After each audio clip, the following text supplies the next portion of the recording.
Muy buenos días tengan nuestros colegas chilenos y también para nuestros colegas españoles que hacen posible que utilicemos esta plataforma que nos brinda la posibilidad de comunicarnos independientemente de la latitud donde nos encontremos. En días pasados accedí a un interesante trabajo desarrollado en algunas instituciones hoteleras.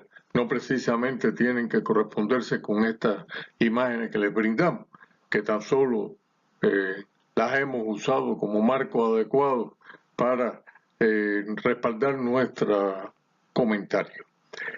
El hecho cierto es que se estudió la microflora existente en algunos objetos que se encuentran en las habitaciones de los hoteles. Así se estudió, por ejemplo, el mango de los secadores de pelo y se encontró una carga bacteriana extraordinariamente alta, algunos de ellos patógenos.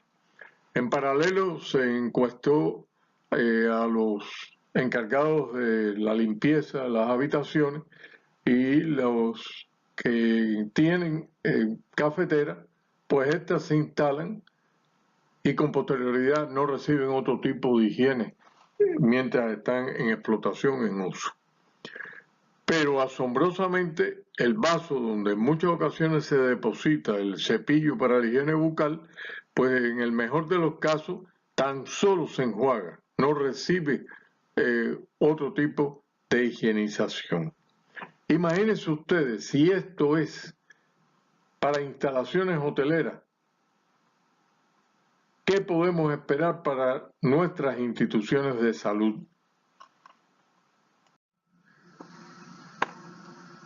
Es que las posibilidades de que exista una infección adquirida en la atención de salud está directamente relacionado con la carga que podemos encontrar en esto. Luego, las condiciones higiénico-sanitarias de estas son elementos determinantes de la frecuencia de aparición de las IAS en nuestras instituciones.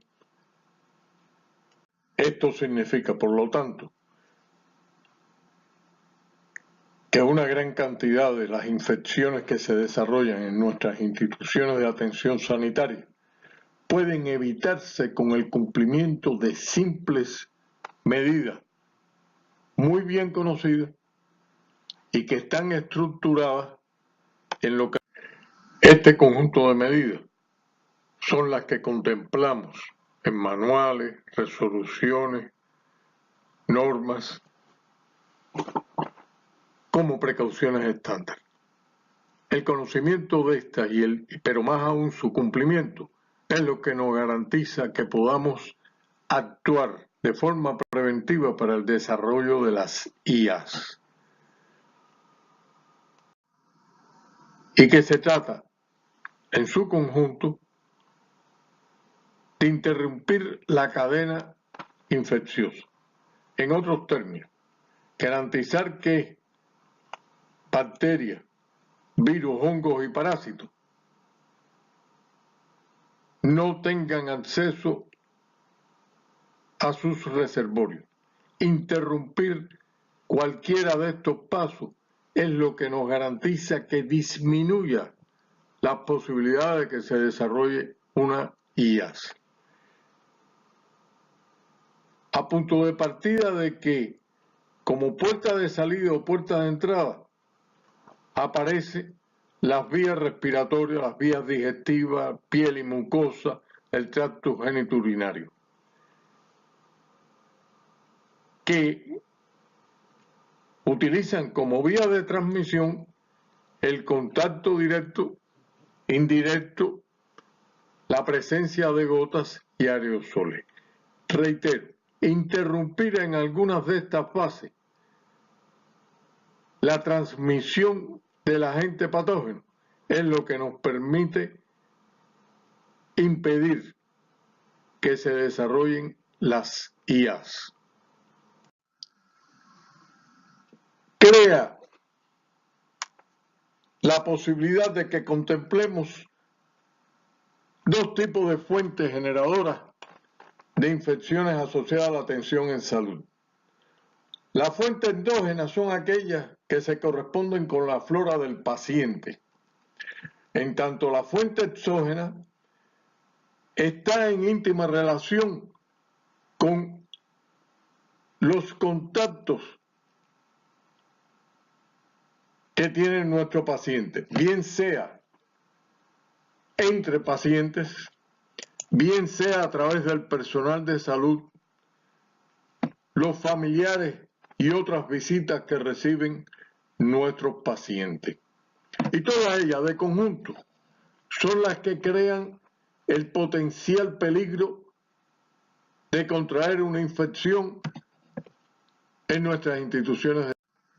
Así tenemos que la transmisión puede ocurrir por contacto directo, como es el caso del estreptococo alfa hemolítico, de los micrococos.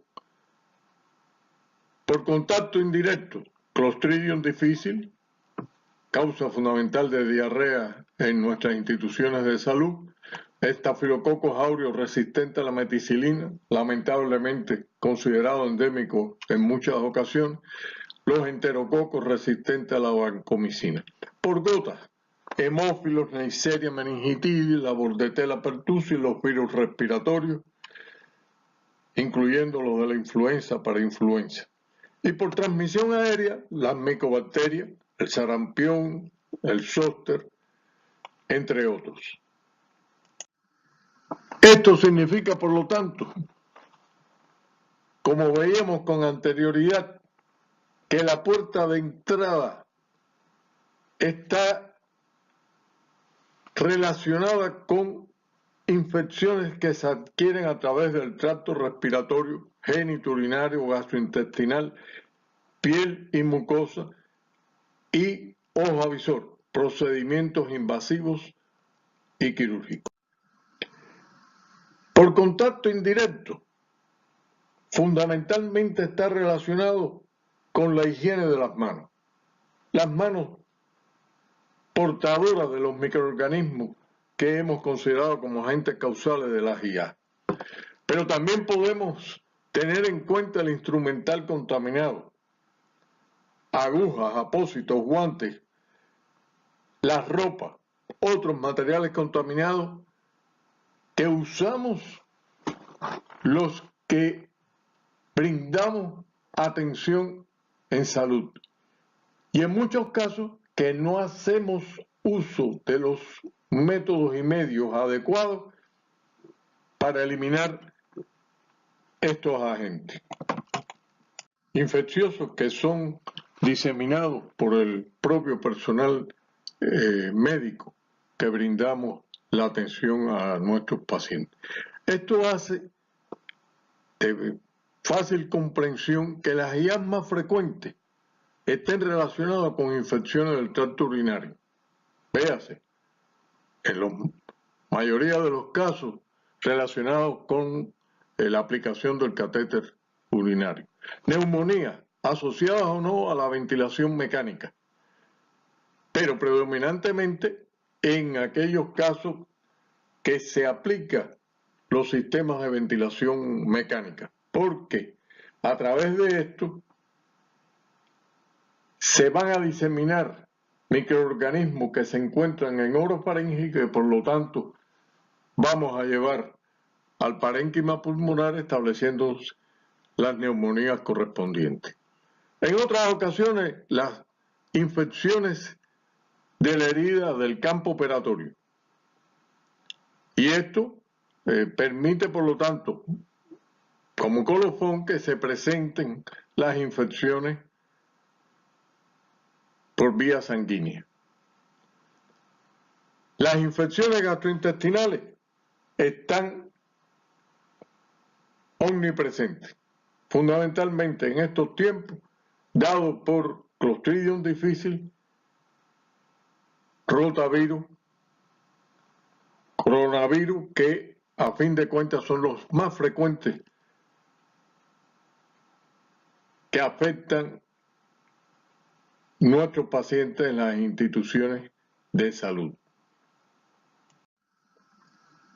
Para esto, se deben tomar un conjunto de medidas que quedan recogidos en las denominadas precauciones estándar, que incluye fundamentalmente la higiene de las manos.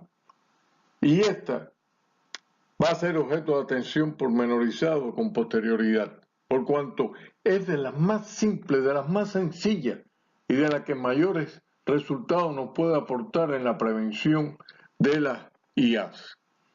El uso de los medios y métodos de protección individual del personal que brinda atención sanitaria. Véase guantes, mascarilla, delantal, protección de la cara con los nasobucos, el uso de guantes para manipular los equipos cuando hacemos algún procedimiento que puede ser o no invasivo. Pero algo que no siempre se le presta la debida atención es la aplicación de los medios y métodos de desinfección y esterilización para evitar la diseminación de las infecciones adquiridas en la atención de salud. Retomemos el tema de la higiene de las manos, que tiene como antecedente los trabajos brillantes para la época de Semmelweis, seguidos por Lister y Florence Nightingale, fundamentalmente la aplicación de soluciones de hipoclorito en aras de desinfectar las manos y disminuir, como se logró en aquel entonces, las fiebres puerperales.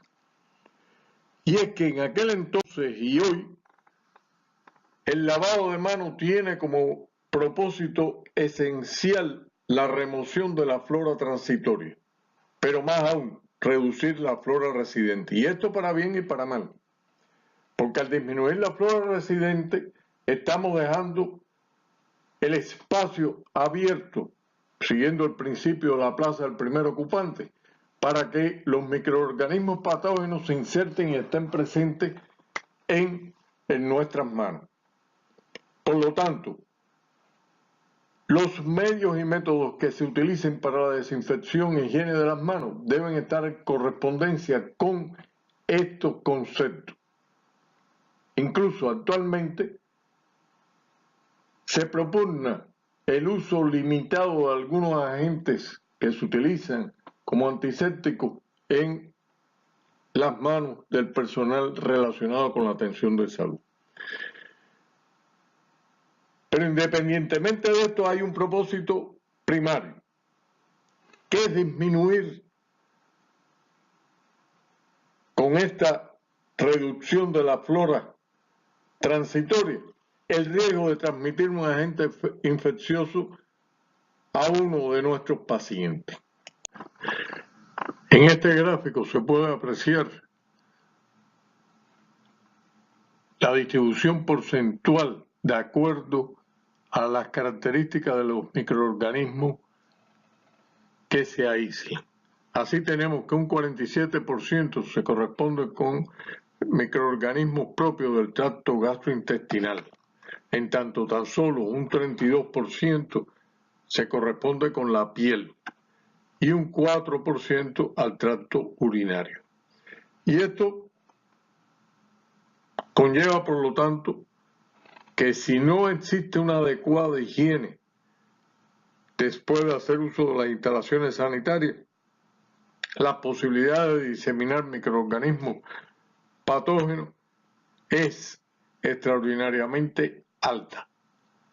Y esto fue objeto de estudio en una encuesta que se hizo cuando salía el personal médico o los visitantes o los propios pacientes de las instalaciones sanitarias, pues sencillamente reportaban que en el orden de un 80% habían hecho uso de alguna medida de higiene para las manos.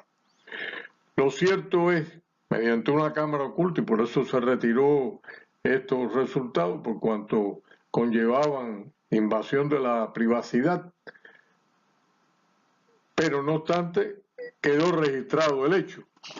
Y de ese 80% que reportaba que había hecho uso de alguna medida de higiene para las manos, sencillamente la realidad era que no llegaban a un 52%.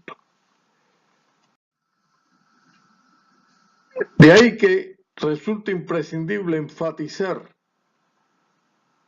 acerca del lavado de manos. Tenemos tres tipos de lavado de manos fundamentalmente. El rutinario o higiénico, el que hacemos uso todo. El antiséptico, que es propio del personal de salud y que se debe cumplimentar entre paciente y paciente o después que hacemos cualquier tipo de intervención. Y el quirúrgico, que como todos sabemos tiene sus normas muy específicas y que reclama una atención diferenciada. Ya vimos con anterioridad que uno de los componentes fundamentales de la higiene de las manos es disminuir la carga bacteriana existente en la piel. Y para esto se puede hacer uso de un jabón antimicrobiano o un desinfectante para las manos. Insisto que la preparación para cirugía es un caso particular que tiene sus normas y tiene su procedimiento.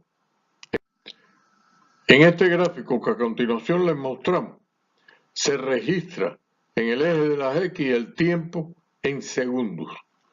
En tanto, en el eje de las Y se refleja la reducción de la flora bacteriana en las manos de forma porcentual. Así encontramos que el uso del jabón y agua tan solo disminuye un 3% la microflora existente.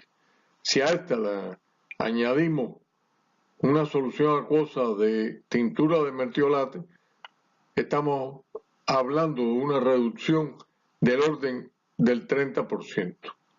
Es decir, permanece el 70% de la flora existente. Una mezcla de etanol al 50% y acetona al 10% incrementa incuestionablemente la eficiencia, pero no pasa desapercibido que esta, por sus características deshidratantes, sencillamente nos conduce a considerarla una condición invalidante. El alcohol al 70% sigue siendo un método de elección. Al término de los 2 minutos de tratamiento, se logra reducir la carga bacteriana en un 90%. Pero si le añadimos yodo al 1%, vamos a encontrar que disminuye sustancialmente los tiempos necesarios para que se reduzca la carga bacteriana al 10%. Es decir, estamos hablando de 90 segundos con relación a los 120 que conlleva el uso de la solución alcohólica al 70%. Aquí les traemos un cuadro resumen que se lo dejamos como información con vistas a conocer los diferentes reportes existentes y la eficiencia en función del tiempo que se logra con cada uno de ellos. En los tiempos que corren, el uso de los agentes sanitizantes para las manos, el hand sanitizer, de la expresión en inglés, que está formulado sobre la base de geles, espumas, soluciones líquidas, y que tienen como ingredientes activos fundamentalmente algún tipo de alcohol, el isopropanol, el etanol, N-propanol, y en algunas ocasiones aparece la iodopovidona. Pero lo relevante de este método es que resulta tan eficiente como el lavado con agua y jabón, pero más aún se puede usar ilimitadamente, sin que afecte la piel de nuestras manos. Esto conlleva, por lo tanto, que sea de fácil incorporación en la práctica y que no tan solo el personal médico, sino los pacientes o los visitantes, familiares que visitan a nuestros pacientes sencillamente lo incorporan rápidamente. Y esto, por lo tanto, garantiza la adherencia al uso del método para la higiene de las manos. ¿Cuándo es que se deben tomar las medidas de lavado de las manos? Y esto está relacionado cuando llegamos al área de trabajo. Si manipulamos un paciente con alguna entidad infecciosa y usamos guantes como medida de protección, después de retirar los guantes debemos hacer uso de los métodos de higiene de las manos. O si estamos en contacto con secreciones o excreciones del propio paciente que requieren arrastre.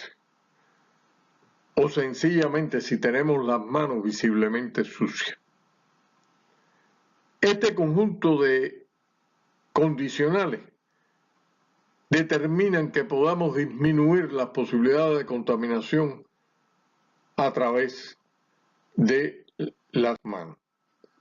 Pero para esto debemos cumplimentar algunas de las normas establecidas y fundamentalmente hablamos en primer lugar del tiempo que dedicamos al lavado de manos. Este debe estar entre 40 y 60 segundos.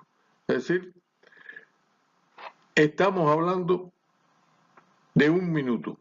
Lo ideal son 2 minutos, pero esto en la práctica es casi cercano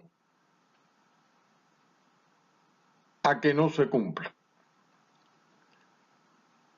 Debemos en primer lugar enjuagar las manos. Y esta también información se la brindamos por cuanto una de las medidas fundamentales para lograr una buena higiene de las manos en el personal, en los pacientes y en los familiares es la divulgación de cómo se debe hacer. Y de aquí que enfaticemos en algunos esquemas como este que les proporcionamos para que pueda ser utilizado en la divulgación de estas ideas.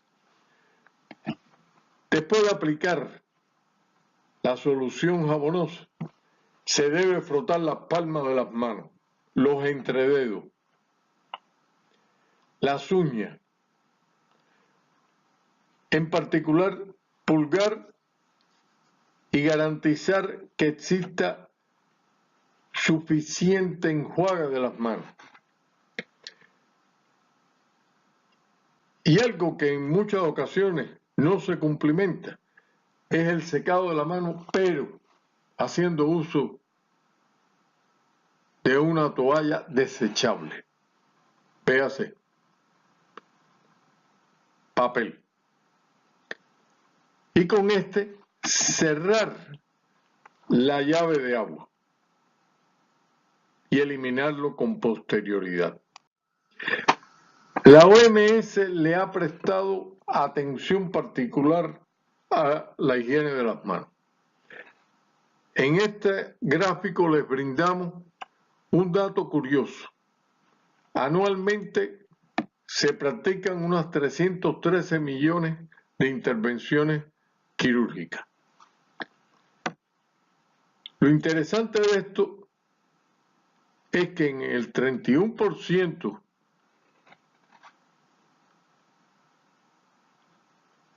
de las personas tratadas eran portadoras de una infección.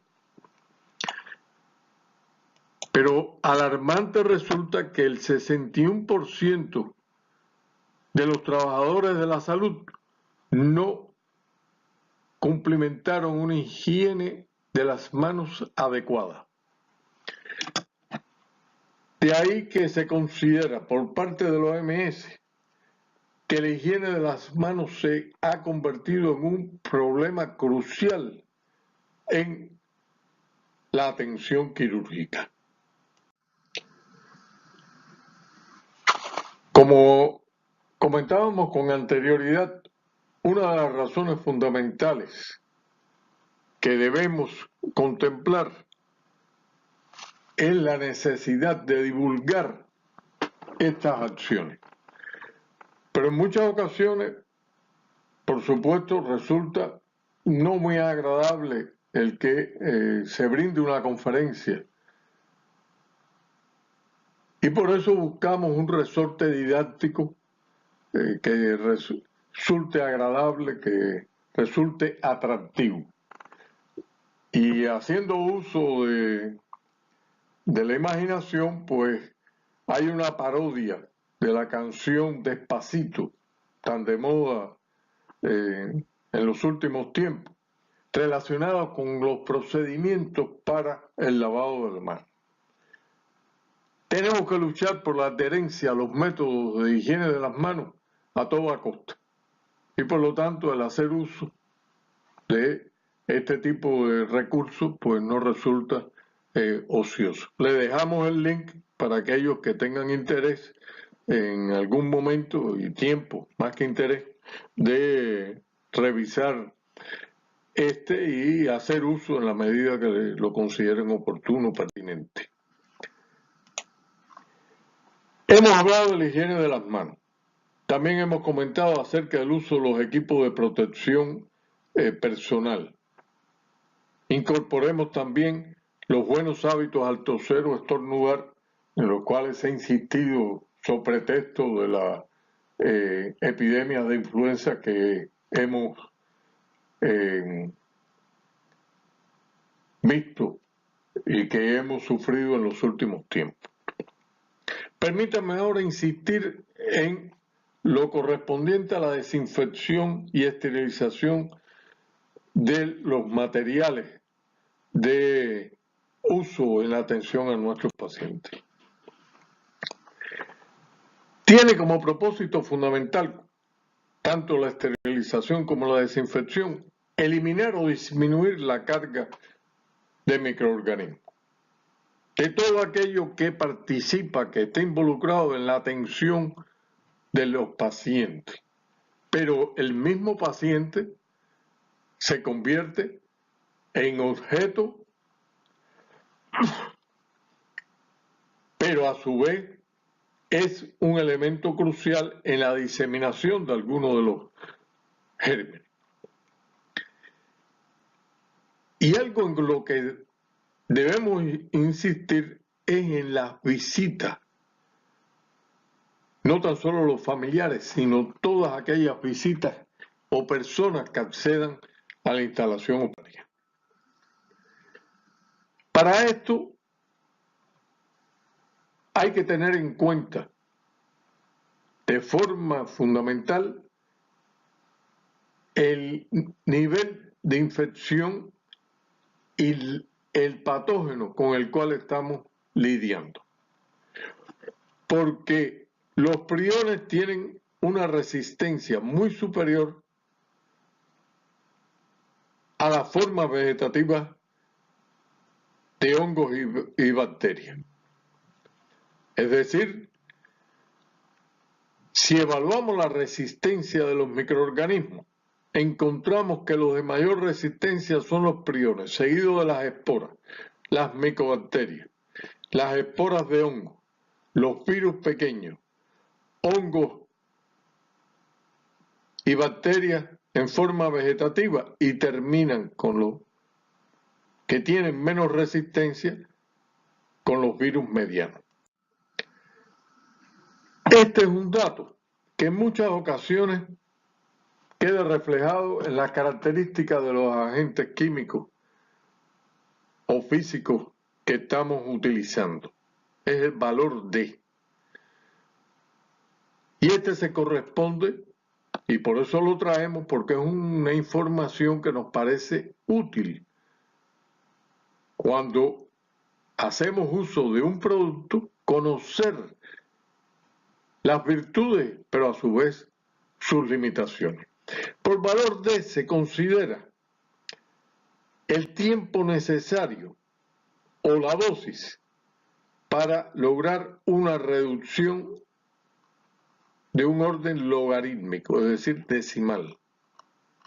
En otros términos, si necesitamos 1 minuto para una reducción de un logaritmo, esto es aplicable para definir el tiempo de exposición o la concentración del producto que vamos a utilizar. Tiene un valor práctico indiscutible y por eso es que hacemos uso de este recurso que ponemos a su disposición. Algo que resulta menester enfatizar son las diferencias existentes entre desinfección y esterilización. Desinfección conlleva el que eliminemos la mayoría de los microorganismos, en su conjunto, patógenos y no patógenos, excepción hecha de las esporas. En tanto, esterilización es porque se elimina toda forma de vida, incluyendo esporas y bacterias termoresistentes. Y es la diferencia entre desinfectantes y antisépticos la que nos permite establecer que estos últimos puedan ser utilizados externamente en los tejidos vivos, sin dañar el tejido vivo. Sin dañar, por ejemplo, si lo aplicamos en las manos, sin dañarnos la piel de las manos. Los desinfectantes, por lo tanto, considerados como productos químicos o medios físicos, como puede ser el calor, las radiaciones, pueden ser aplicados exclusivamente en objetos inanimados. Acerquémonos ahora en detalle a los métodos de esterilización. Y para esto los distribuimos en dos grandes grupos, los métodos físicos y los métodos químicos. Los métodos físicos están centrados en el calor seco, bien sea tratamiento térmico en estufas u horno. El calor húmedo, por excelencia el autoclave. Las radiaciones ionizantes, véase radiaciones gamma, beta y ultravioleta. Los sistemas de filtración. La ebullición que tiene sus limitaciones. En muchas ocasiones decimos, no, al hervir alcanzamos los 100 grados. No. Si usted hierve, alcanza única y exclusivamente 90 grados, que son los que se corresponden al calor que se adquiere en un sistema abierto, como es la ebullición. Es decir, no es un sistema cerrado donde se incrementa la presión y damos lugar al tratamiento térmico húmedo que por excelencia se refleja como autoclave. El flameo, que es de uso tan frecuente en las condiciones de laboratorio. Y los métodos químicos fundamentalmente centrados en aquellos agentes químicos que se consideran esterilizantes. Fundamentalmente los derivados del cloro, el ácido peracético, algunos aldehídos como el glutaraldehído y demás. Aquí también sobreviene el valor D para disminuir, como veíamos con anterioridad, el concepto es totipotencial y nos brinda una idea de qué concentración o tiempo hace falta para disminuir en un orden logarítmico la carga bacteriana, que es lo que queda reflejado en el eje de las Y. Aquí encontramos que para los 50 grados hace falta aproximadamente 40 minutos de exposición para lograr disminuir un orden logarítmico. Cuando incrementamos la temperatura a 60 grados Celsius, estamos hablando de que se alcanza 2 órdenes de magnitud logarítmica a los 40 minutos. Pero si lo incrementamos a 70 grados Celsius, tan solo hace falta 10 minutos. Es decir, se podrá apreciar que con incrementos puntuales de la temperatura logramos incrementar la eficiencia y disminuir el tiempo necesario de exposición a la temperatura prevista para lograr los mismos resultados. Es decir, 60 y 70 grados significan una reducción de 30 minutos de exposición a la temperatura fijada. Aquí les traemos una evidencia gráfica de los cambios en la ultraestructura de bacterias que están definidos por la acción del calor. Aquí tenemos a 70 grados donde aparece, comparativamente con esta célula normal, aparece vacuolización del citoplasma. Fíjense que a 90 grados realmente lo que existe es una condensación del citoplasma. Es decir, temperaturas del orden de los 90 grados pudieran contribuir a crear artificialmente una espora, por cuanto se preserva el ADN en forma de este citoplasma condensado. El calor húmedo tiene grandes ventajas. Como veíamos con anterioridad, disminuyen los tiempos necesarios para lograr eliminar prácticamente los microorganismos existentes. Mediante el calor húmedo podemos tratar gasas, algodón, objetos de goma y el instrumental quirúrgico. Pero con relación a este último, vale la pena señalar que es desventajoso en la misma medida que afecta por corrosión la integridad del instrumental quirúrgico.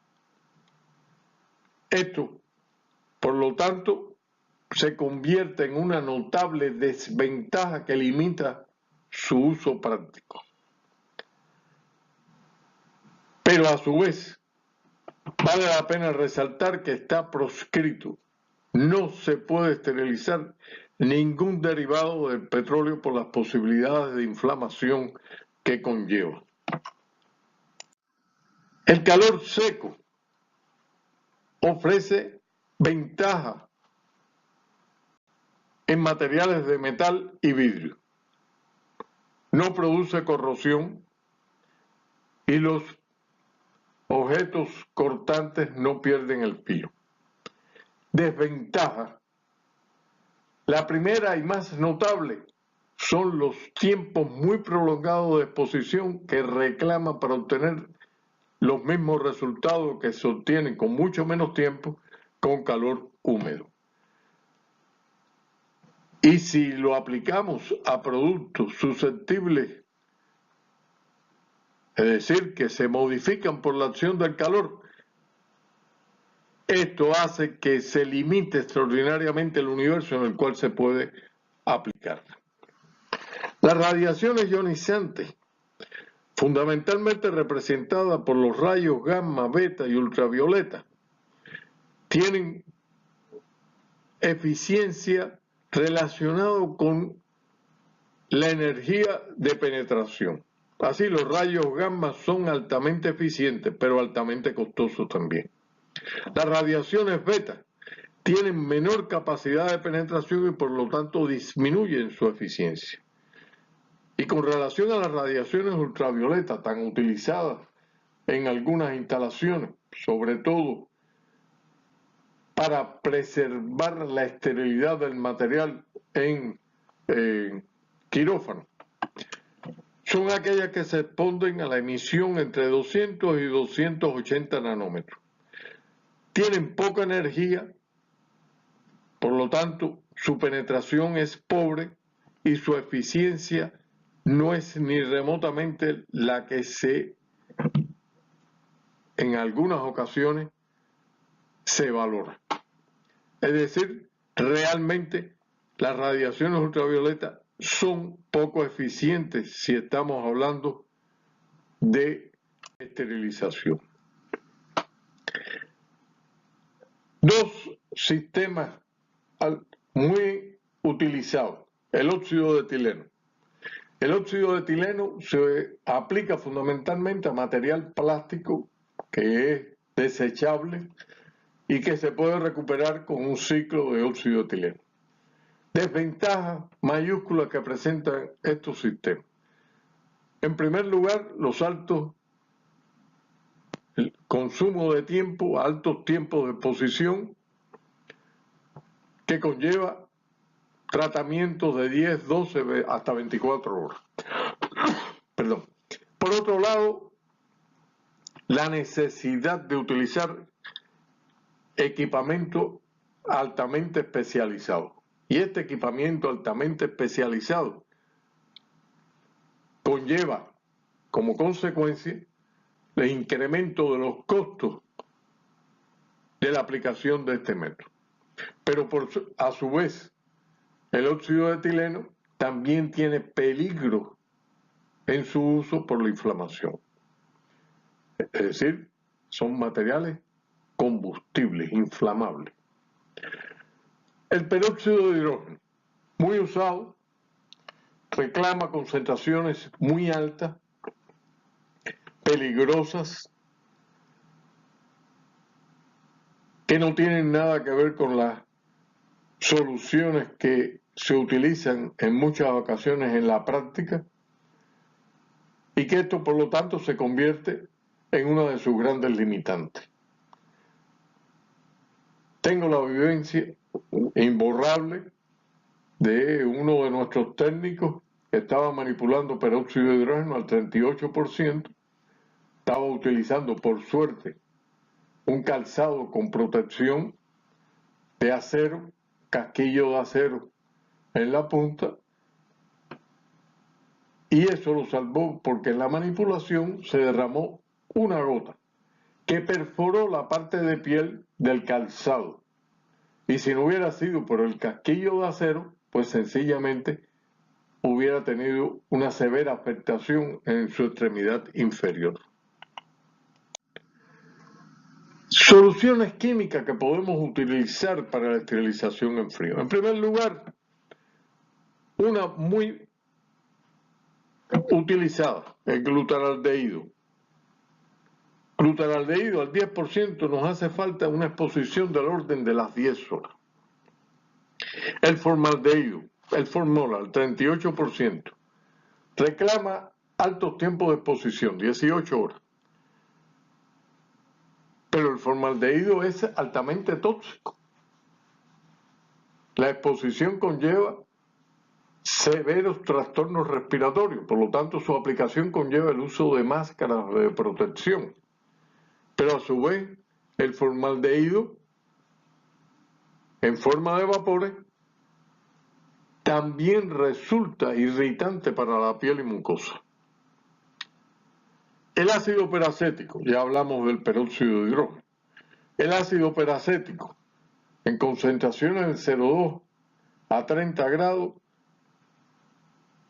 nos brinda una alta eficiencia. Es un agente esterilizante, sin lugar a dudas. Pero ojo, para su síntesis, que hay que hacerle in situ donde se va a utilizar, aunque ya existen soluciones comerciales que comienzan a abrirse paso.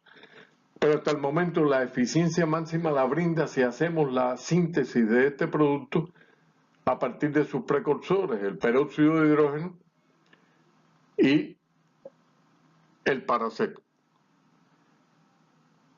El ácido peracético es altamente eficiente, incluso frente a esporas. Nosotros lo utilizamos en esporas de clostridiales y resulta impresionante la eficiencia. Reduce a un 0% en cortos tiempos de exposición. Nuevamente, es altamente irritante para piel y mucosa. Es de uso muy limitado en razón directa de que las posibilidades de aplicarlo tienen que ser en locales con condiciones tales que permita la protección de los operarios. Y por último, abordemos el hipoclorito de sodio o de calcio. A concentraciones del 0,2%, es decir, bajas concentraciones. Altamente eficiente, es el agente esterilizante por excelencia. Desde 1827 a la fecha no se ha reportado ningún producto de origen químico que reúna las propiedades del hipoclorito. Es aconsejable su uso en cualquier tipo de instalación. Mas, sin embargo, a largo plazo, por su alta capacidad oxidante, que es la misma que le brinda las ventajas de ser un agente esterilizante, sencillamente destruye las instalaciones, el equipamiento que se encuentra en contacto con el hipoclorito. Por lo tanto, esto se convierte a largo plazo en una limitante. A corto plazo es una ventaja. Ciertamente, nosotros mantuvimos en determinadas circunstancias productos derivados de goma, es decir, material de uso clínico de goma. Mantuvimos en soluciones a las concentraciones de trabajo bloques de concreto para rememorar el daño que le pudiera ocasionar a las instalaciones, a las construcciones, y sencillamente al término de un año había un daño notable, tanto de la goma como del concreto que se utiliza en las construcciones de nuestras instalaciones. Por lo tanto, esto, insisto, a largo plazo es una limitante, a corto plazo es una gran ventaja por su alta capacidad oxidante, que veremos con posterioridad cómo se manifiesta en un microorganismo.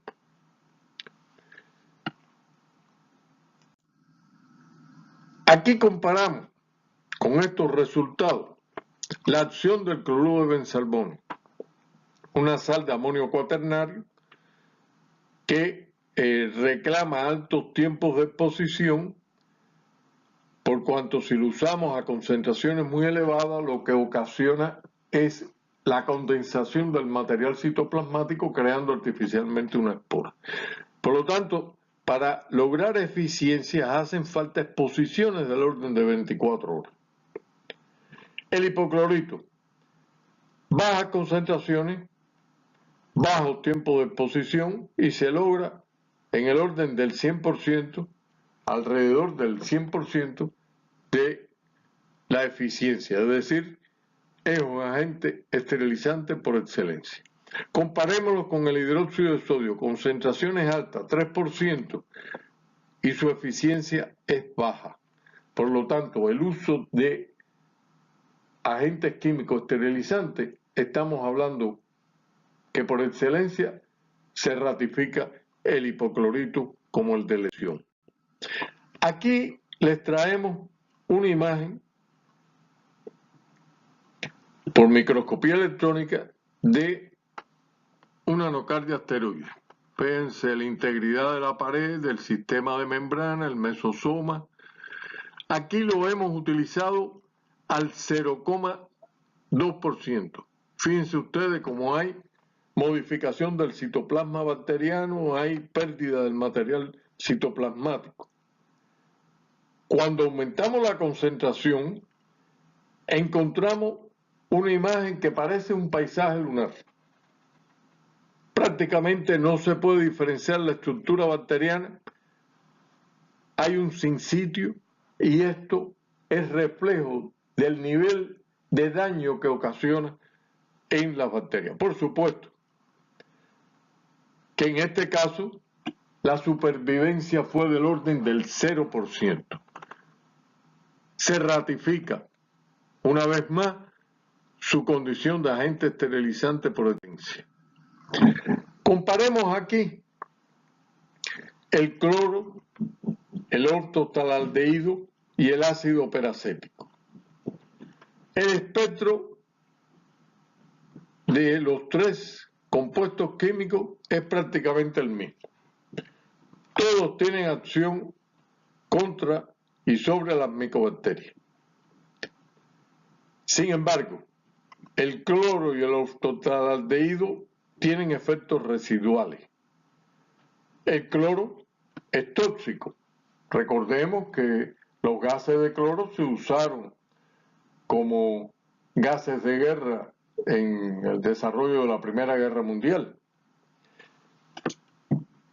El ortotaldehído no tiene toxicidad, no manifiesta toxicidad alguna. Mas, sin embargo, si comparamos el factor costo, para el hipoclorito es extraordinariamente bajo. Para el ortotaldehído y el ácido peracético es extraordinariamente alto.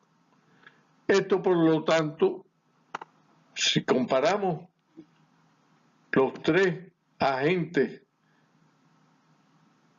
a los cuales estamos haciendo mención, nuevamente nos inclinamos por el uso del cloro. Aquí les traemos un gráfico que refleja los resultados que obtuvimos con etanol, en este caso al 70%, reflejado en los diferentes tiempos de exposición de 0 a 10 minutos, el hipoclorito y el jabón de mano. A claras luces, el jabón de mano resulta altamente ineficiente si lo comparamos con el hipoclorito, que desde medio minuto de exposición ya brindó resultados altamente eficientes. Por lo tanto, el jabón de mano ni remotamente es de elección. El hipoclorito afecta la piel. El alcohol al 70% a largo plazo ejerce una acción negativa sobre la integridad de la piel. Más sin embargo, es factible su utilización en la práctica sistemática.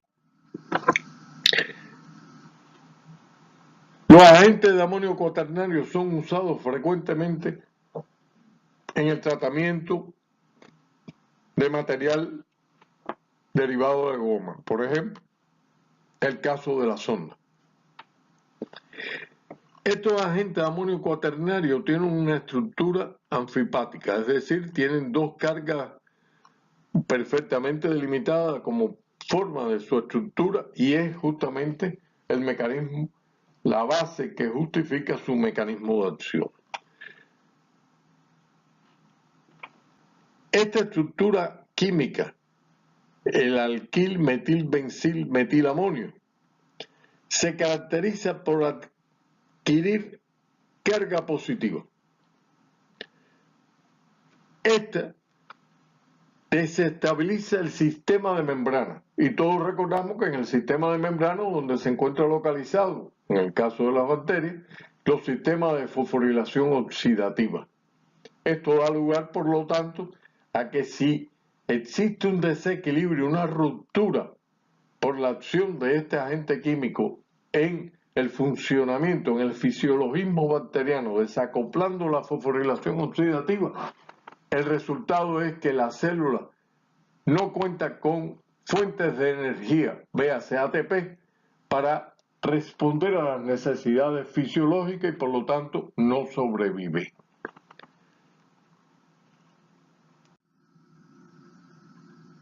Veamos cómo ejerce su acción.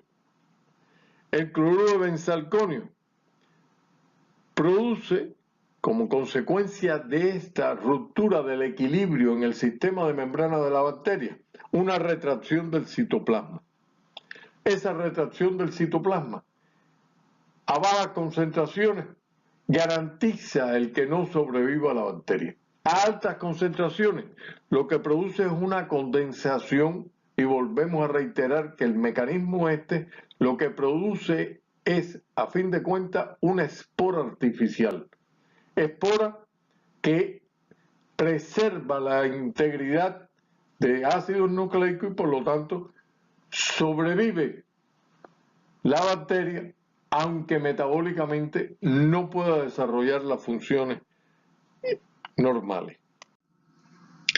Comparemos la eficacia del cloruro de benzalconio en función del microorganismo.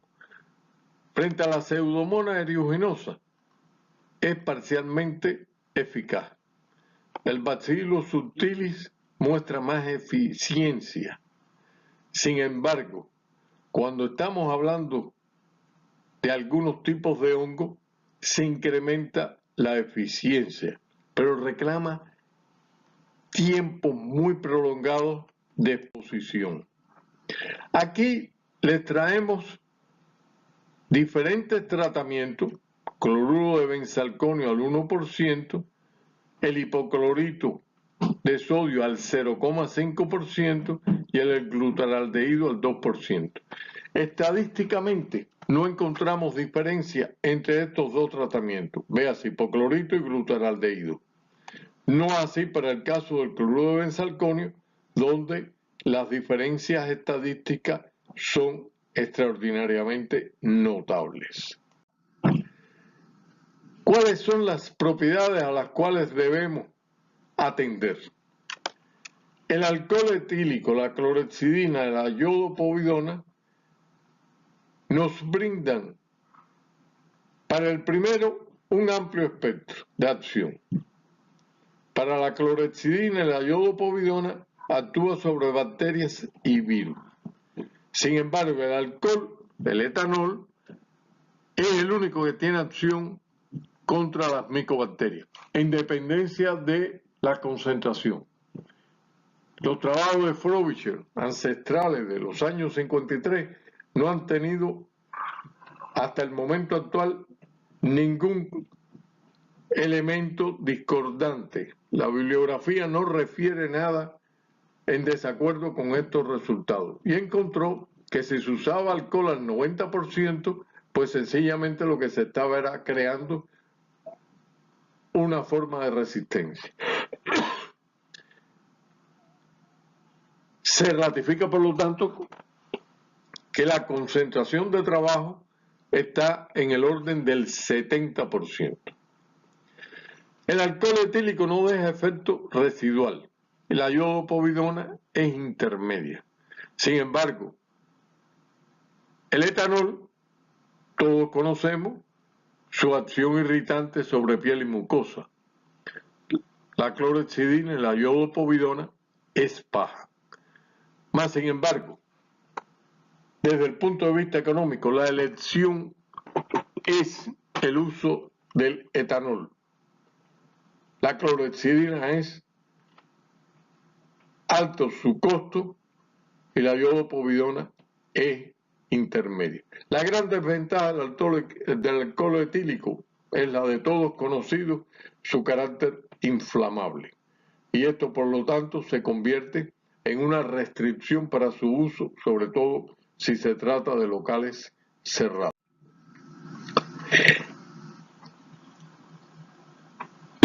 El acercamiento al nivel de eficiencia nos conduce a catalogar los agentes en tres niveles. Aquellos que denominamos desinfectantes de alto nivel, de nivel intermedio, DNI, y los de bajo nivel, DBN. Los de alto nivel TAN eliminan forma vegetativa, aunque no destruye priones. ¿Cuáles son los agentes químicos que podemos catalogar como de alto nivel? El glutaraldehído, el ácido peracético, el hipoclorito, el peróxido de hidrógeno y el formaldehído, estos dos últimos con las grandes desventajas.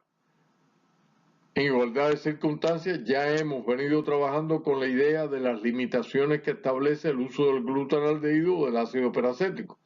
Por lo tanto, nos quedamos nuevamente con el hipoclorito como agente químico de acción de alto nivel. Los de nivel intermedio eliminan bacterias, pero no esporas ni priones. Y ahí estamos hablando del cloruro de benzalconio y la cetrimida, por mencionar tan solo algunos ejemplos. Las sales de amonio cuaternario son consideradas de bajo nivel. Y esto tienen una acción muy limitada frente a bacterias vegetativas, algunos virus y hongos.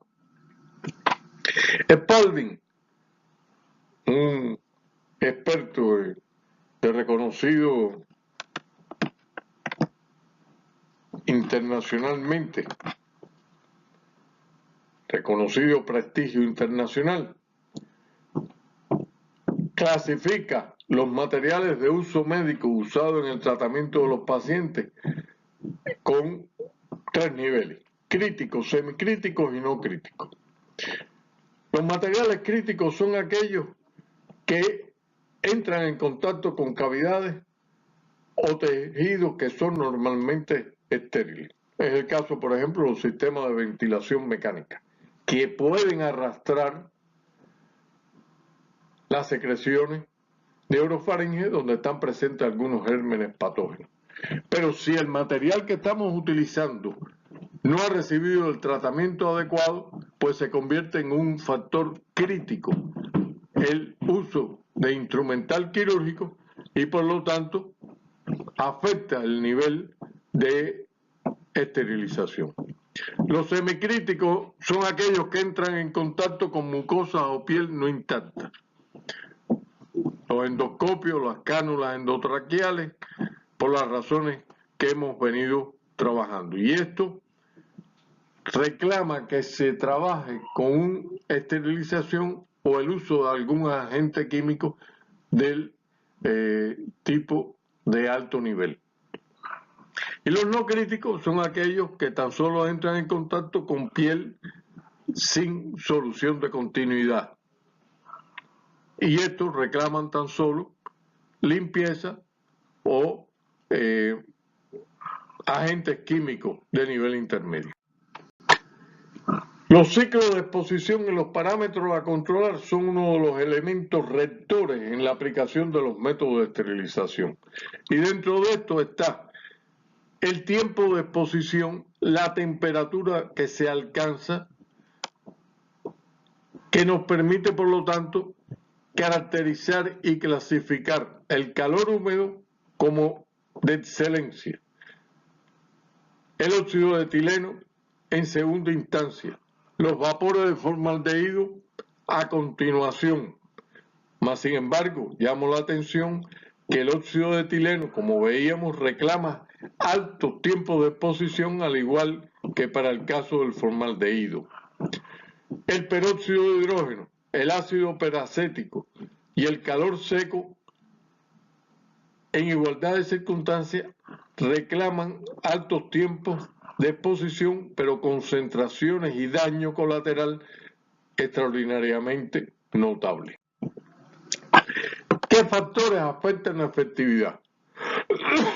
Si nos encontramos frente a secreciones y excreciones, o simplemente sangre, esto conduce a que la carga de material orgánico disminuye la eficiencia de cualquier sistema que estemos utilizando para la esterilización o desinfección. Por lo tanto, la limpieza del instrumental quirúrgico, dado el caso, reclama con exigencia minuciosa que se elimine todo residuo orgánico del material que va a ser objeto de tratamiento, desinfección o esterilización. Porque esto crea un entorno favorable para que los microorganismos permanezcan y garantice su sobrevivencia. La concentración de los agentes es otro elemento a considerar y que se modifica en razón directa del producto o tratamiento de elección, como hemos visto hasta el momento. Otros factores físicos y químicos que afectan la eficiencia de un sistema de desinfección o esterilización es el pH. Así, si logramos mantener la acción de algunos agentes químicos con pH bajo, incrementamos su eficiencia. Ya estuvimos abordando la concentración de la materia orgánica como un elemento esencial que modifica la eficiencia de los agentes a utilizar en la desinfección o esterilización. Los tiempos de exposición y en el caso de cultivos de microorganismos, la presencia de los biofilms, de las capas que se generan como productos metabólicos de las bacterias, fundamentalmente como polímeros de polisacáridos y que crean las cápsulas que impiden la acción de algunos agentes químicos en algunos tratamientos. ¿Cuáles son las consecuencias que podemos considerar para la salud de algunos de estos agentes químicos? En primer lugar, la composición. Como vimos con anterioridad, depende mucho de las características de la estructura química de los agentes que estamos utilizando. Cómo se utiliza o incluso cómo se almacena. La emisión de vapores es continua y si no existe un local ventilado adecuadamente, pues sencillamente la concentración de vapores puede conllevar afectación para los operadores o en determinadas circunstancias en los locales donde se ha aplicado. Otro elemento a tener en cuenta es la interacción con la piel y si se liberan rocíos, vapores o gases. Les brindamos algunas fuentes bibliográficas que nos parece muy interesante, a las cuales ustedes pueden acceder y que actualizan la conceptualización de cómo usar los agentes químicos y físicos en los tratamientos de desinfección y esterilización y que son los aprobados por las autoridades sanitarias en Chile. ¿Cómo podemos controlar y conocer si los tratamientos que brindamos son realmente eficientes?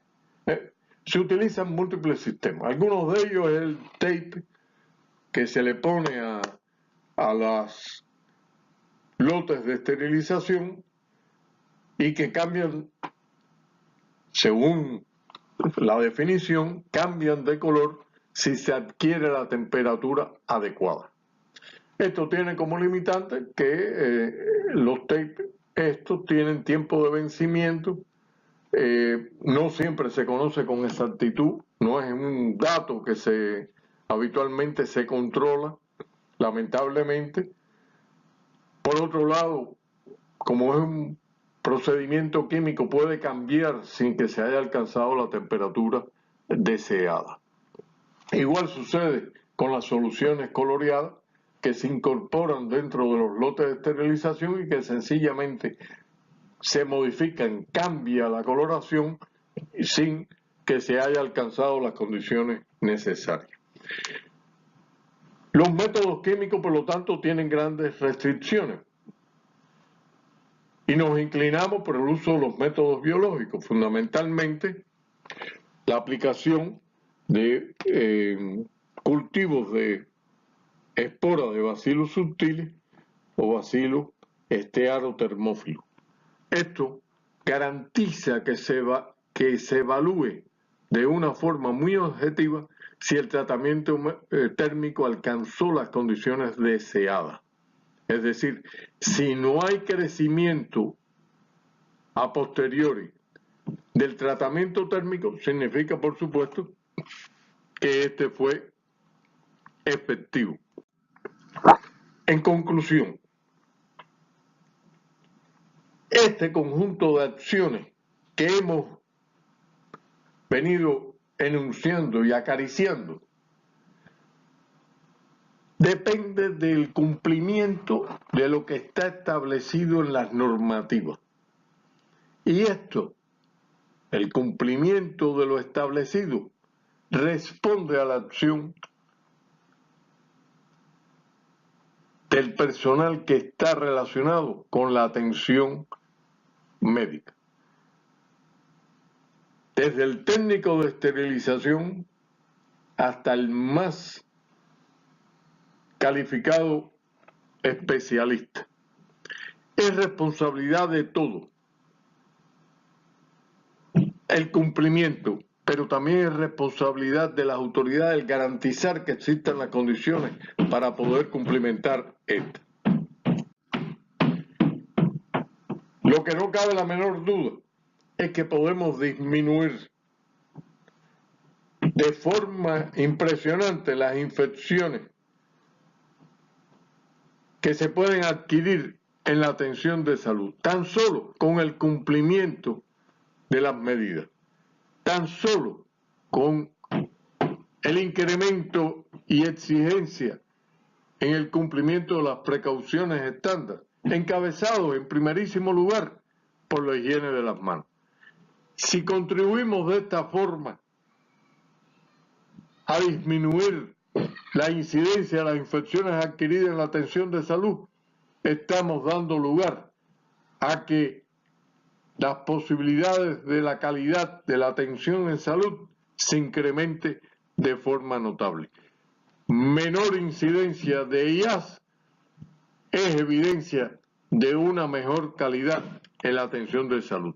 Muchas gracias.